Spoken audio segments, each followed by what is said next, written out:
함께 성경 보겠습니다. 사무엘상 10장입니다. 같이 20절부터 마지막 절까지 교독하겠습니다. 제가 먼저 읽겠습니다. 사무엘이 이스라엘의 모든 지파를 앞으로 나오게 하니 주님께서 베냐민 지파를 뽑으셨다.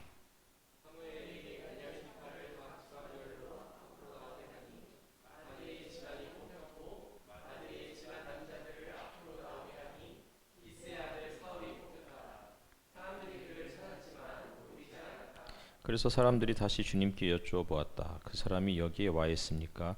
주님께서 말씀하셨다. 그는 짐짝 사이에 숨어 있다.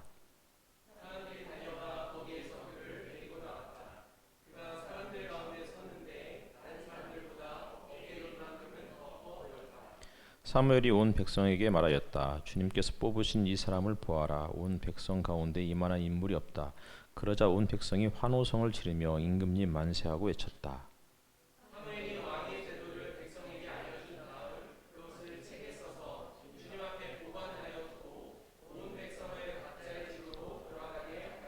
사무엘이 기브아에 있는 자기 집으로 돌아갈 때 하나님께 감동을 받은 용감한 사람들이 그 사울을 따라갔다.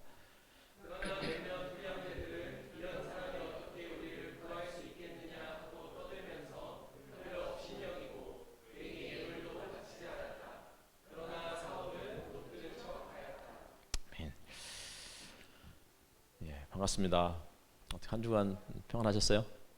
예, 날씨가 많이 덥죠. 지난주 주일에도 참 덥다, 많이 더워졌다 이렇게 인사를 드렸었는데 지난 한 주간 동안 30도를 연일 넘어가는 그런 날씨 가운데서 벌써 이렇게 뜨거운 그 여름 날씨면 앞으로 7월, 8월 원래 보통 8월이 지나야 이제 한 8월이 돼야 열대야가 찾아오는데 6월인데도 한밤중에도 덥다 이런 생각이 들 만큼 어쨌든 여름이 빨리 찾아온 것 같습니다. 날씨도 걱정인데 날씨만큼 또 걱정스러운 게 참 나라인 것 같습니다. 무엇보다도 후쿠시마 오염수 방류를 앞둔 시점에서 우리 정부가 오히려 일본 정부를 적극적으로 지지하고 후쿠시마 오염수가 오염수가 아니고 처리수다 이렇게 이야기하면서 국민들을 설득하려는 그런 장면들을 보면서 어떻게 저럴 수 있을까 싶은 거죠. 이제 오염수가 방류되기 전인데도 불구하고 지금 그 일본 기준치 세슘에 그 오염된 우럭이 이제 180배 이상의 우럭이 그 잡혔다고 그러는데 오염수가 방류되면 어떻게 될까? 우리가 어쨌든 간에 그런 음식을 우리 자녀들이 먹을 거 아니에요. 이제 우리는 이제 앞으로 먹어도 이제 얼마 못 살 거니까. 근데 문제는 우리 어린 자녀들은 어떻게 해야 되나? 수산물뿐만 아니라 농산물도 오염되는 그런 현실 속에서 우리 자녀들이 참 걱정이다라는 생각을 하고 있습니다. 우리 사무엘서를 읽고 있잖아요. 사무엘서 읽으면서 여러분들은 어떠신지 잘 모르겠어요. 이제 막 사무엘서의 이제 전반부를 우리가 나누고 있는데 저는 이게 개인적으로 어떤 성경이든 사실은 이 성경이라는 것이 지금으로부터 2, 3천 년 전에 쓰여졌지만 그러나 지금도 여전히 우리의 그 현실 가운데서 주는 메시지들이 늘 존재하는데 특별히 또 사무엘 상을 읽으면서 거기에 등장하는 다양한 인물들이 있죠. 처음에는 한나와 엘리 혹은 엘가나와 홈리와 비느하스 그리고 어린 사무엘과 늙은 엘리 늙은 사무엘과 왕을 요구하는 백성들 이런 모습들을 보면서 이게 우리들의 모습이 아닐까 우리의 자화상이 아닐까 이런 생각들을 해보게 돼요. 우리는 늘 사무엘을 칭찬하고 한나를 입에 마르도록 이렇게 침이 마르도록 이렇게 칭찬하지만 우리는 어쩌면 엘리와 혹은 홈리와 비느하스와 같은 사람들일 수도 있겠고 그리고 늘 불안해서 왕을 요구하는 그러한 백성들일 수 있겠다 이런 생각들을 해보게 돼요. 특별히 이제 사울이 이제 등장했죠. 지난주부터 사울이 등장했는데 그 사울의 모습을 보면서 야 사울이 진짜 우리와 똑같구나 이런 생각들을 하게 되죠. 8장에서 이스라엘 백성들이 사무엘에게 다른 나라들처럼 왕을 달라라고 요청했었습니다. 사무엘은 왕을 세웠을 때 부정적인 측면들에 대해서 쭉 길게 이야기하죠. 그럼에도 불구하고 전쟁터에서 자신들을 이끌고 나아가서 전면에서 싸울 지도자가 우리에게 반드시 필요합니다 라고 하면서 계속해서 왕을 요구했고, 이러한 요구에 하나님께서 왕을 주기로 마음을 바꾸시죠. 신명기서에서도 왕의 출현을 예고했어요. 근데 이제 신명기서에서는 왕이 세워지면 왕의 권한을 이렇게 제한해라 라고 그렇게 이야기를 하고, 무엇보다도 왕은 하나님의 말씀에 순종하는 자가 되어야 한다 이렇게 이야기해요. 반면에 사무엘상 8장에서는 왕에 대한 부정적 언급들만 쭉 나열되어 있죠. 그럼에도 불구하고 왕을 달라고 고집해요. 그러자 하나님이 설득당하신 것처럼 보여요. 설득당하신 거죠. 그리고 초대 왕으로 사울을 그렇게 선택하셨다고, 그리고 그를 세우라고 그렇게 말씀하시죠. 사울이라는 사람은 백성들의 요구, 백성들의 그 요청에 딱 맞는, 그들의 요구를 충족시킬 만한 아주 적합한 인물처럼 보였습니다. 그는 베냐민 지파의 유력한 사람 기스의 아들이었어요. 유력한 사람이란 말이 용사 이런 의미를 담고 있다고 말씀드렸었죠. 그리고 실질적으로 유전자가 우월해서였는지 모르겠지만 정말 외모도 잘생겼고 키도 다른 사람들보다 훨씬 더 컸다 이렇게 이야기하고 있어요. 그래서 이스라엘 사람들 가운데 그보다 더 잘생긴 사람이 없었다. 이런 이야기를 거의 이제 그 누구에게도 우리 주변에서는 들어볼 사람이 없잖아요. 그런데 사울은 그 정도로 잘생긴 사람. 그러니까 사울을 보면 백성들의 마음을 그냥 바로 빼앗을 수 있을 만큼의 외적인 그런 조건을 갖추고 있었던 것 같아요. 그리고 사울이 왕으로 세워지는 과정이 이제 9장부터 11장까지 이어지고 있어요. 굉장히 자세하게 이렇게 한 사람을 왕으로 세우는데 그 과정을 자세하게 기록한 본문이 없어요. 왜 이렇게 길고 자세하게 왕이 되는 과정에 대해서 이렇게 많은 지면을 할애하고 있을까? 물론 초대 왕이 될 사람이니까 그럴 수도 있겠다 싶어요. 그런데도 불구하고 이렇게 긍정적으로 생각하려고 노력함에도 불구하고 여전히 개운하지 않아요. 사울은 왕으로 지명을 받고 기름 부음을 받았어요. 그리고는 왕이 될 징표 3가지를 받게 되죠. 그 중에 또 하나는 그 누구도 경험해 보지 못했던 그가 예언자 그룹에 함께 섞여 들어가서 예언을 하는, 춤을 추고 소리 지르고 예언하는 모습들이 그렇게 자세하게 이렇게 될 것이다 이야기했고 이렇게 되었다고 이야기할 정도로. 근데 이런 그 사울이 왕으로 세워지는 과정이 왜 이렇게 좀 낯설고 어색해 보이는지 모르겠어요. 아마도 이렇게 상세하게 왕이 되는 과정을 설명해 주는 이유는 아마도 사울이 영적으로 좀 둔감한 사람이다 라고 그렇게 사무엘서 저자가 생각하고 있었던 것 같아요. 그러니까 빠릿빠릿한 사람들은 한마디만 해도 다 알아듣잖아요. 근데 이제 이 사람은 잘 못 알아들으니까 정말 자세하게 하나씩 하나부터 10까지 가르쳐 줘야 되는 사람이에요. 그렇다고 해서 이 사람이 잘못됐다는 뜻이 아니에요. 외적으로는 백성들의 마음을 사로잡기에 충분한 사람이었어요. 9장 1절에서 그는 유력한 사람의 아들. 이 말은 가정 배경이 좋다는 뜻이겠죠. 거기에다가 이스라엘 사람들 가운데서 그보다 잘생긴 사람이 없었다. 키도 보통 사람들보다 어깨 위만큼 컸다. 이런 것들이 9장에 나와 있는데 10장이 또 나와요. 똑같은 내용의 구절이 다시 언급되고 있는 거죠. 다시 말하면 그냥 대다수의 사람들이 사울을 봤을 때 사울은 왕이 될 상이다. 왕이 될 충분한 자격을 갖추고 있다. 라고 인정하는 것 같이 보이는 거예요. 그러니까 부모가 건강해요. 부모가 능력이 있어요. 반갑습니다. 그리고 부모가 또 건강하고 능력도 있는 데다가 또 탁월한 유전자까지 소유한 사람인 것 같아요. 그러니까 그런 상황 속에서 사울이 태어났고 그런 상황 속에서 성장했어요. 그러니까 부족한 것 하나 없는 그런 환경에서 성장했으니까 사실은 더 바랄 게 없어 보여요. 그런데도 더 이상 바랄 게 없어 보이는 사울인데도 뭔가 말씀드렸듯이 아쉽고 찜찜한 구석이 있는 거예요. 두 번이나 그의 외모에 대해서, 외적인 조건에 대해서 설명하고 있어요. 반면에 그의 내면, 그의 영적인 성숙 혹은 성품 이런 거에 대해서는 제대로 묘사가 되어 있지 않은 것 같고, 묘사가 되긴 하는데 오히려 그 묘사가 사울의 심지가 견고하지 못하다, 영적으로 좀 미숙하고 둔감하다, 이렇게 이야기하는 것 같은 거예요. 그럼에도 불구하고 하나님이 그를 왕으로 선택하셨다고. 9장에서 사울은 아버지의 암나귀를 찾아 헤매다가 결국은 사무엘을 만났어요. 그래서 사무엘과 함께 식사했죠.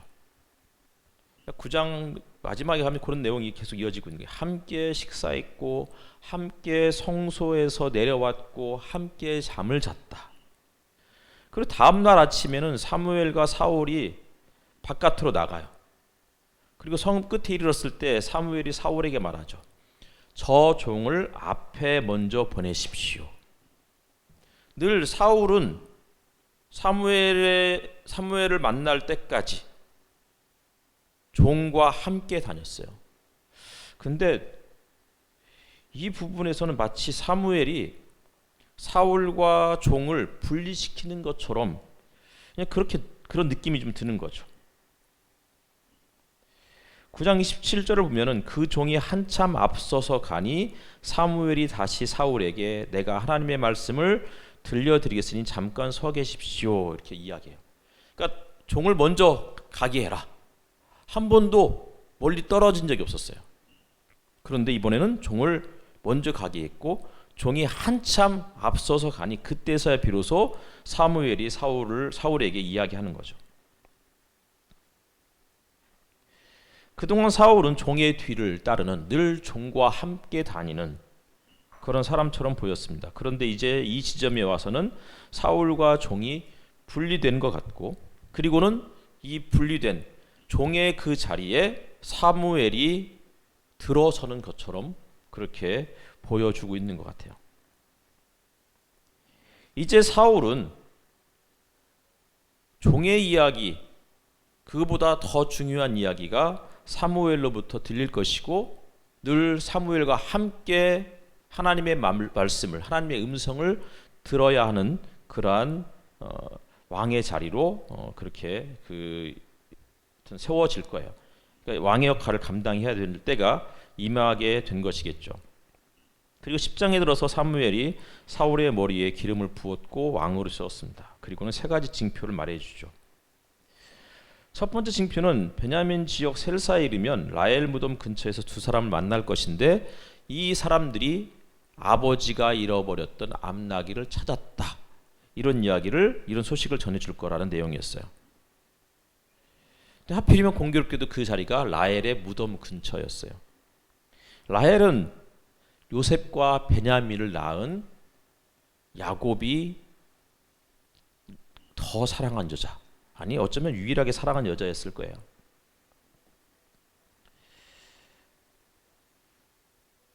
그런데 이 라헬이 베냐민을 낳다가 숨을 거두죠.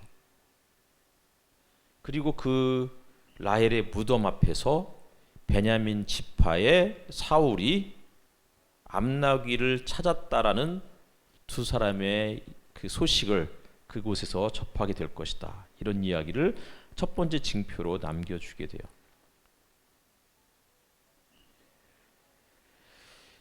이제 사울은 암나귀를 걱정하지 않아도 되는 거예요.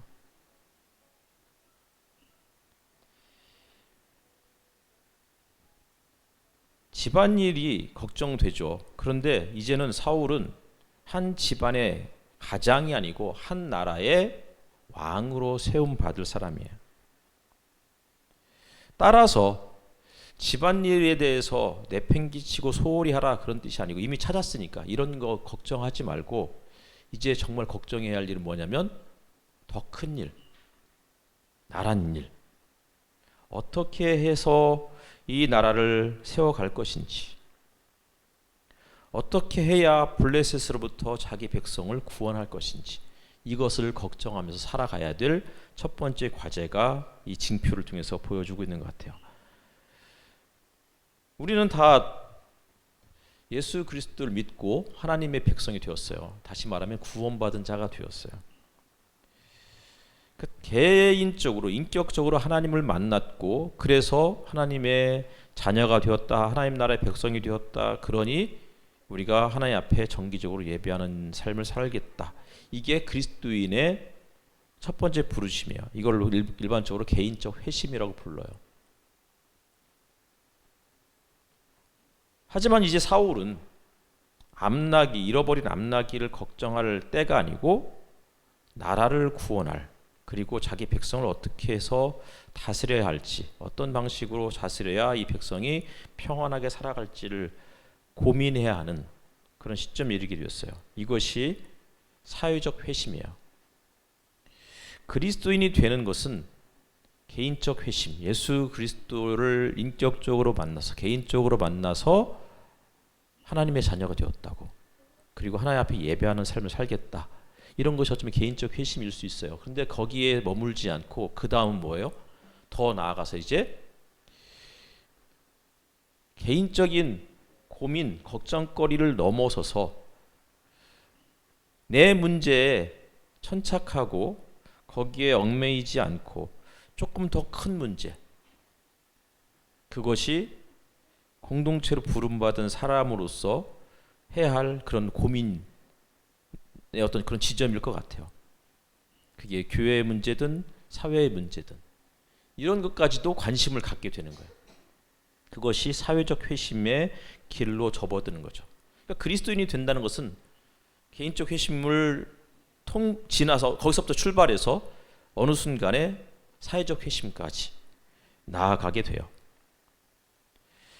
두 번째 징표가 뭐였죠? 두 번째 징표는 다볼의 상수리 나무 아래에서 세 사람을 만날 거래요. 첫 번째는 두 사람을 만났고 이번에는 세 사람을 만나요. 근데 세 사람이 어떤 사람들이냐면 한 사람은 염소 새끼 세 마리를 가지고 있어요. 또 한 사람은 빵 세 덩이를 가지고 있어요. 또 한 사람은 포도주를 가죽 부대를 이고 가는 사람이었어요. 근데 그 세 사람 중에서 빵 세 덩이를 가지고 가는 사람이 사울에게 빵 두 덩이를 줄 거래요. 그러면 사울은 그 빵을 받아서 어떻게 해요? 하나님의 산으로 올라가래요. 하나님의 산은 뭐 성소겠죠. 근데 보통 이때 이 하나님의 산이 기브아라고 되어 있어요. 뭐 개역개정이나 새번역에는 그 구체적으로 언급되어 있지 않지만 원어에는 기브아, 하나님의 기브아로 가라고 되어 있어요. 근데 문제는 하나님의 성소로 이 빵을 가지고 올라갈 때 그 길목에 뭐가 있어요? 블레셋 진영이 주둔해 있는 거예요. 그 블레셋 진영을 지나면 그때 예언자 무리를 만나게 될 거래요. 이것이 세 번째 징표였어요. 빵 두 덩이를 들고 하나님의 산으로 향하는 것은 어쩌면 하나님의 백성으로 부름받은 자들의 삶의 모습이에요. 그래서 우리가 예수를 믿고 나서 정기적으로 예배를 드리고 함께 그 안에서 신앙 공동체에서 교제를 시작을 해요. 근데 문제는 성소로 나아가는데 그 길목에 블레셋 진영이 주둔해 있는 거예요. 하나님께서 부여하시는 시대적 사명이 있는데 사울은 블레셋으로부터 자기 백성을 구원하는 일이었어요. 9장 16절에 보면은 너는 그에게 기름을 부어 나의 백성 이스라엘의 영도자를 세워라. 그가 나의 백성을 블레셋 사람의 손에서 구해낼 것이다. 나의 백성이 겪는 고난을 내가 보았고 나의 백성이 살려달라고 울부짖는 소리를 내가 들었다. 그러니까 하나님께서 사무엘에게 사울을 이제 왕으로 세우라고 말씀하시면서 사울에게 부여하신 그 사명이 뭐냐면 블레셋으로부터 자기 백성을 구원하는 일이었어요. 하나님의 백성으로 우리가 부름받았어요. 하나님의 백성으로 부름받았다는 것은 무슨 뜻이에요? 하나님 나라를 위해서 살겠다는 뜻이에요. 그동안은 내 나라, 내 방식대로 살아왔다면 이제 하나님 나라의 백성이 되었으니 하나님의 법도대로 살겠다라는 뜻인 거예요. 이번에 그 호주에서 김은미 자매 조창근 형제 가족이 한국을 지금 방문했고 지난주에 와서 잠깐 2부 예배 때 인사를 드렸었죠. 주중에 만나서 창근 형제 은미 자매 이렇게 만나서 이런저런 얘기 듣는데 이제 호주 간 지 1년 4개월이 됐대요. 그리고 한국에 왔는데 차를 운전하는데 자꾸 반대 차선으로 가려고 하더래요. 호주가 이제 영국식이잖아요. 운전석이 오른쪽에 있는 거예요. 그러니까 딱 교차로를 해서 돌면서 반대 차선으로 들어가려고 하는. 제가 그 말을 듣고서 저도 옛날에 영국 갔을 때 그런 경험도 있었거든요. 이 로타리라고 하는 라운드어바웃을 딱 돌아가는데 진입하는데 반대 차선으로 가고 있었고, 근데 아무 생각이 없었던 거죠. 막 가고 있는데 다행히 물론 맞은편에 차가 안 왔어요. 가고 있는데 갑자기 옆에서 트럭이 오면서 저를 향해서 계속 경적 울리고 뭐라고 하는 거예요. 그래서 제가 속으로 생각했죠. 저 인간이 왜 반대 차선으로 가보면서 역주행하면서 나한테 뭐라고 그러지? 라고 하다 순간 아차 싶더라고요. 버스를 타려고 버스를 기다리고 있는데 버스가 2차선으로 와야 되는데 반대 차선으로 오고 있는 거예요. 그래서 제가 막 버스 기사를 향해서 소리를 질렀어요. 왜 거기를 가느냐고, 이리 오라고. 그때 기사가 막 웃으면서 네가 오라고 그러더라고요. 그러니까 하나님의 백성이 된다는 것은 방식이 바뀐 거잖아요. 그 체제 안으로 들어가면 내 삶의 습관을 바꿔야 되는 거예요. 그리고 그 방식을 바꾸는 의미에서 내가 이제 이 나라의 하나님 나라의 법도를 준수하겠다라는 뜻으로 우리가 예배의 자리로 나아가는 거예요. 이제 사울이 하나님으로부터 이제 그 사명을 받게 되고 그 첫 번째 과제가 하나님을 예배하는 거예요. 첫 번째는 어쩌면은 자기의 그런 어떤 개인적인 이런 것들을 이제 거기에만 그 관심 갖고 염려를 하고 하지 않고 좀 더 나아가서 이 백성들을 위해서 걱정해야 되는데 그 첫 번째 스텝이 하나님 앞에 예배하러 가는 거였어요. 근데 그 예배하는 그 길목에 블레셋이 주둔해 있는 거예요. 예배하는 그 길목에 진을 치고 있는 블레셋 군대, 어떻게 해석해야 할까요? 하나님 나라를 세워가는데 사울의 사명이 블레셋 사람의 손에서 자기 백성을 구원하는 일이었어요. 그럼 우리의 사명은 뭐죠? 하나님의 백성으로 부름 받았잖아요. 그렇다면 하나님 앞에 예배하는 것은 당연한 거예요. 예배자는 당연히 하나님 앞에 예배를 드리는 사람이고 그것은 내가 하나님의 백성으로 살겠다라는 뜻인 거예요. 근데 예배자가 뭐죠?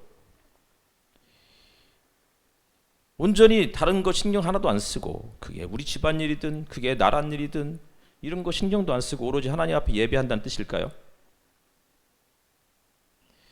성소로 나아가는 길목에 진을 치고 있는 자기 백성을 괴롭게 하는 것을 목격해요. 심지어는 이 기브아는 또 사울의 이렇게 살고 있는 지역이기도 해요. 그러니까 늘 자기 마을 앞에 진치고 있는 블레셋을 보면서 사울도 답답해했고 이것을 어떻게 해결하지? 이런 고민들을 가지고 있었을 거예요. 그리고 그런 고민을 안고 있었던 사울이 기름 부음 받고 그리고는 예언자 무리에 섞여 들어가서 하나님의 영을 받자마자 그는 새 사람이 돼요. 그리고는 뭐가 어떤 달라지는 점이 무엇이냐면 이제는 암나귀를 찾는 일에서 넘어서서 어떻게 하면 이 나라를, 이 백성을 돌보고 구원할 것인가. 일종의 시대적 사명감을 깨닫게 되는 거죠. 이게 예배자의 과제인 거예요. 그러니까 세상과 단절된 채 세상 일에 무관심하고 혹은 집안일도 무관심하고 오로지 하나님만 예배하겠다? 잘못된 거라는 거예요. 불가능한 일인 거예요. 왜냐하면 성소로 가는 그 길목에는 블레셋이 주둔하고 있기 때문에. 하나님의 백성으로, 하나님의 사람으로 부름받았어요. 우리는 하나님을 만나서 구원을 받았고, 그런데 무엇으로부터의 구원이죠? 죄로부터 구원이겠죠. 그러면 이 죄가 뭐예요? 도대체 우리가 무슨 죄를 지었길래 이 죄로부터 구원받았다고 그래요? 그게 개인적인 죄일 수도 있겠고 세상으로부터의 구원일 수도 있겠어요. 뭐든 상관없어요. 어쨌든 간에 죄로부터, 세상으로부터 구원받아서 하나님의 백성이 되었어요. 그렇다면 사명이 주어지는 거죠. 그 사명은 세상으로부터의 도피, 주변 사람들로부터의 그 외면, 이런 것이 아니고 오히려 세상 속에서 여전히 신음하고 아파하고 고통받는 사람들을 목격하고 그들을 향한 긍휼히 여기는 마음, 공감, 이런 것으로부터 그 사명이 시작이 되는 것 같아요.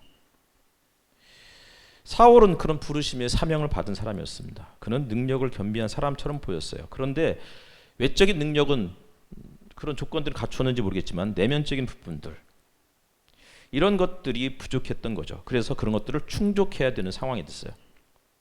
외적으로는 탁월한 사람이었지만 내적으로는 심지가 아직 견고하지 못할 수도 있는 거예요.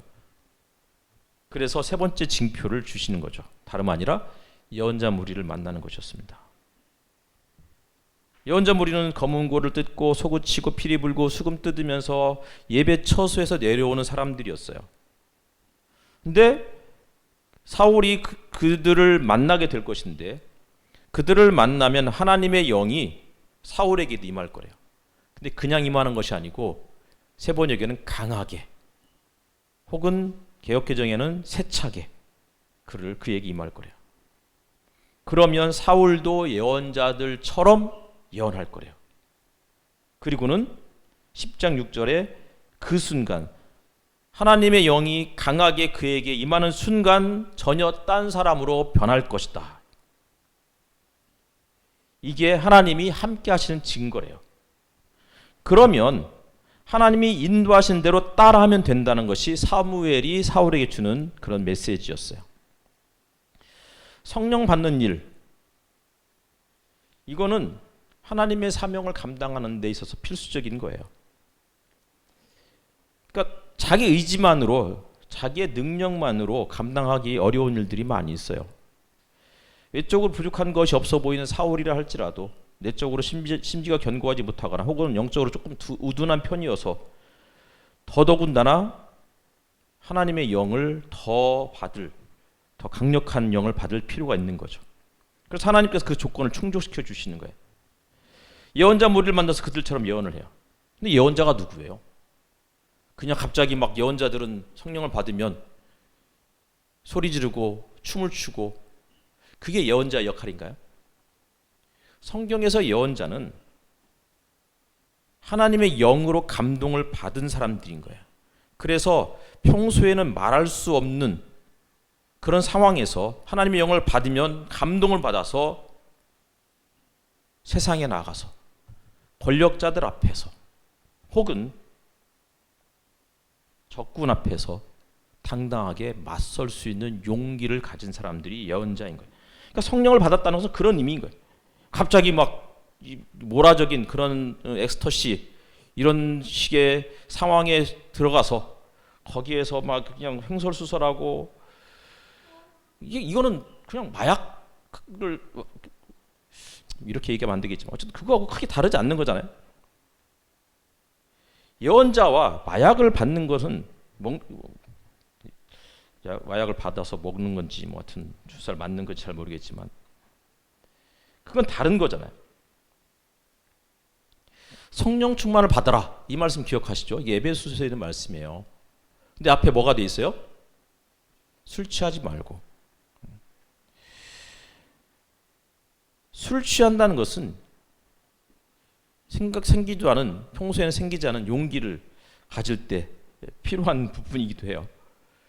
블레셋과 맞서서 싸울 용기가 없었는데 이제 하나님의 영이 그에게 세차게 강하게 임하자 그는 전혀 딴 사람으로 변해요. 용기가 없던 사람이 이제 용기가 생겨요. 그래서 이제 블레셋과 당당히 맞서기 위해서 백성들 앞에서 앞장서게 될 거예요. 10장 7절을 제가 읽어보면 하나님이 함께 계신 증거이니 하나님이 인도하신 대로 따라하십시오. 이렇게 돼 있어요. 근데 개역개정에는 뭐라고 번역했느냐면 이 징조가 내게 임하거든 너는 기회를 따라 행하라 하나님이 너와 함께 하시느니라. 이렇게 돼 있어요. 하나님이 너와 함께 하시느니라. 이 말은 구약에서는 기본적으로 전쟁터에 출정할 때 주어지는 메시지예요. 이제 곧 사울은 블레셋과의 전투에 임하게 될 거예요. 그러니 하나님이 함께 하신다. 이런 이야기를 하고 있는 거예요. 이게 사울의 사명인 거예요. 그래서 왕으로 세워지는 것이죠. 블레셋으로부터 자기 백성을 구원하고 블레셋으로부터 자기 백성을 보호하고 그 백성을 다스리는 것, 그것이 그의 사명이고 부르심의 이유였던 거예요. 그러니 이 부르심을 감당하기 위해서 예배하러 올라가는 거예요. 근데 예배하러 올라가는데 앞뒤 아무것도 보지 않고 아무 소리도 듣지 않아요? 그게 아니죠. 가다가 블레셋 진영을 봐야 돼요. 볼 수밖에 없어요. 그리고 9장 16절의 말씀처럼 나의 백성이 겪는 고난을 내가 보았고 나의 백성이 살려달라고 울부짖는 소리를 내가 들었다. 하나님 앞에 예배하러 가는 그 사람은, 예배자는 내 백성이 고난받는 것을 보고 신음소리를 듣는 사람인 거예요. 그래서 하나님 앞에 나아가는 거라고. 성소로 가는 길목에 진을 치고 있는 블레셋 진영을 직시해야 하는 거예요. 로마서 8장 말씀에 피조물이 신음하는데 그 신음하는 피조물이 하나님의 자녀들이 나타나길 고대한다고 되어 있어요. 하나님의 자녀들은 어떤 사람들이에요? 그러면 피조물의 신음소리를 듣는 사람들인 거예요. 이 피조물은 단순히 생태계만의 문제는 아니죠. 하나님의 백성, 이 땅의 수많은 백성들이 아파하는 소리를 듣고 볼 수 있는 사람.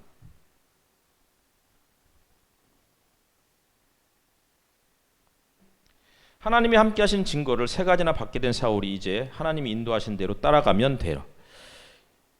따라가면 된대요. 하나님이 인도하신 대로 따라가면, 그동안은 종이 이끌었는데 이제는 하나님이 사무엘을 통해서 인도하실 거예요. 그러니 따라가면 돼요. 기회가 주어졌어요. 그 기회를 따라 행하라 라고 이야기하고 있는 거예요. 하나님이, 사울은 조금 약간 우둔한 편일 수 있어요. 그러니까 자꾸 기회를 주시는 거예요. 길게 반복해서 말씀하시는 거예요. 조금 느린 사람 있잖아요. 그래도 저는 결국은 조금 더디더라도, 조금 학습 능력이 조금 뒤처지더라도 꾸준히 하는 사람들은 결국은 대다수가 그것을 성취하는, 이런 것들을 우리는 많이 보아왔어요. 특별히 사울도 그러한 사람일 수 있었어요. 기회를 따라 행하라. 기회가 주어지면 어쨌든 간에 따라가야 되는 거예요. 이제는 종이 아니라 사무엘을 통해서 말씀하시는 하나님의 음성을 듣고 순종해야 되는 거예요. 그래도 희망이 있는 거예요. 들으려고 하니까. 9장에서 사무엘은 사울에게 길갈로 내려가라고, 9절에서 사무엘에게 길갈로 내려가라 이야기해요. 그리고 그곳에서 7일을 기다리래요. 혼자 내려가래요. 계속 함께 했는데 이제는 혼자 내려가서 일주일 동안 기다리래요. 길갈은 이스라엘의 중앙 성소였어요. 다시 말하면 종교와 정치의 중심지였어요. 그곳에 사울이 이제 혼자 가야 되는 거예요. 근데 혼자 가되 혼자 독단적으로 단독으로 무언가를 해서는 안 돼요. 뭐를 하래요? 기다리래요. 일주일 동안 기다리는 것을 배우는 과정인 거죠. 조급할 수 있어요. 불안할 수 있어요. 왕으로 세움을 받았으니 내 혼자 무슨 일을 하지? 혹은 내가 기름 부음 받고 성령을 받았으니 이제 내가 무언가를 나 혼자 독단적으로 행할 수 있을 거라고 착각할 수 있어요. 조급함, 불안함, 초조함 이런 것들이 사울을 옥죄고 있을 수도 있어요. 하지만 기다려야 되는 거예요. 사무엘이 당도하면 그때 사무엘이 집전하는 그 화목 제사에 사울은 참여하면 되는 거예요. 9절을 보니까 하나님께서 사울에게 새 마음을 주셨다. 사울이 새롭게 변화되는 과정을 보여주고 있어요. 사무엘이 사울에게 말했던 그 증거들이 이제 현실화되고 있어요. 9절을 보면 사무엘이 말한 그 모든 증거들이 그날로 다 나타났다. 사울은 사무엘이 도착할 때까지 기다렸습니다. 그리고 예언자 무리를 만나서 그 과정에서 예언을 해요. 그리고 정말 새 사람이 되었어요. 새로운 시대가 곧 개막할 거예요. 이제 새로운 시대에 걸맞는 새로운 인물로 사울은 그렇게 지금 거듭나고 있는 거죠. 14절을 보니까 사울이 이제 돌아왔어요. 그때 삼촌이 묻죠. 어디를 갔었느냐? 그때 사울이 사무엘을 만난 것에 대해서 이야기하면서 암나귀를 찾는 것 이외에 자기가 왕으로 기름 부음 받았다 이런 이야기는 일절 하지 않아요. 사울이 신중해지기 시작했어요. 그리고 사무엘은 그때 백성들을 미스바로 소집했고 제비 뽑기를 통해서 공식적으로 사울을 왕으로 세웠습니다. 그런데 뭔가 좀 이상해요. 하나님께서 사무엘을 통해서 하신 말씀은 이집트에서 구해내신 분이 하나님이셨다고. 그런데 백성들이 하나님을 버렸다. 이렇게 이야기했어요. 하나님의 왕되심을 불안해한 백성들이 인간 왕을 요구했고 그들의 강력한 요청에 하나님이 설득당하셨어요. 그래도 하나님은 왕을 주시면서도 자기의 계획은 포기하지 않으셔요. 그 내비게이션 있잖아요. 내비게이션을 딱 치고 어디를 가는데 뭐 내비게이션대로 우리가 잘 안 가잖아요. 잘 안 가는 경우들이 있죠. 그래서 잘못된 길로 다음 길목에서 우회전을 해야 되는데 잘못해서 바로 앞에서 우회전해요. 그러면 내비게이션이 뭐라고 그래요? 경로를 이탈했습니다. 그러면서 또 대체 경로를 내비게이션이 알려주죠. 하나님께서 왕을 강력하게 요청하는 백성들에게 왕을 허락하시지만 그러나 자신의 계획은 포기하신 것이 아니에요. 여전히 그분은 인간 왕을 통해서라도 하나님께서 원하시는 그런 나라를 만들어 가고 싶으셨던 것이죠. 궁극적으로 사울이라는 인간 왕을 세우지만 그를 통해서 하나님 나라를 세워가는 것, 그것이 하나님의 또 다른 뜻이었던 것이죠. 그런데 문제는 사울이 뽑혔는데 사울이 어디 있어요? 짐짝 사이에 숨어 있는 거예요.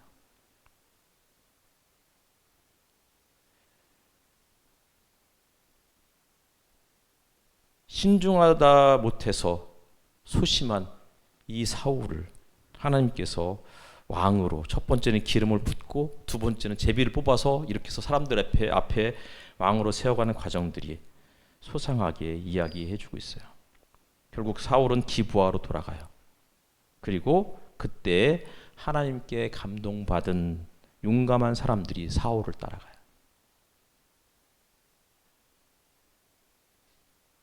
하지만 마지막 절에 뭐라고 돼 있어요? 몇몇 불량배들은 이런 사람이 어떻게 우리를 구원할 수 있겠느냐 라면서 그를 업신여겼고 그에게 예물도 바치잖아요. 하지만 사울은 못 들은 척해요. 배포가 큰 것일 수도 있겠고 여전히 소심한 사람일 수도 있어요. 마무리하겠습니다. 하나님 나라의 백성으로 살아가는 것은 용기가 필요합니다. 하나님 나라의 백성으로 살려면 하나님을 예배하는 자의 삶의 모습을 이어가야 돼요. 그래야만 하나님의 음성을, 하나님의 뜻을 제대로 들을 수 있어요. 하나님 앞에 예배하는 자는 그 길목에 주둔하고 있는 블레셋 진영을 목도할 수밖에 없어요. 그리고 그들 밑에서 신음하는 백성들의 신음소리를 들을 수밖에 없어요. 어떻게 구원할 수 있을까요?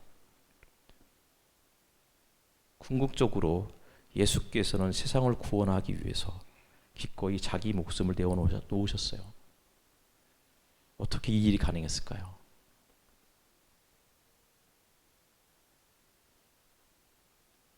결국은 우리 힘으로 된 일이 아닐 수 있겠구나.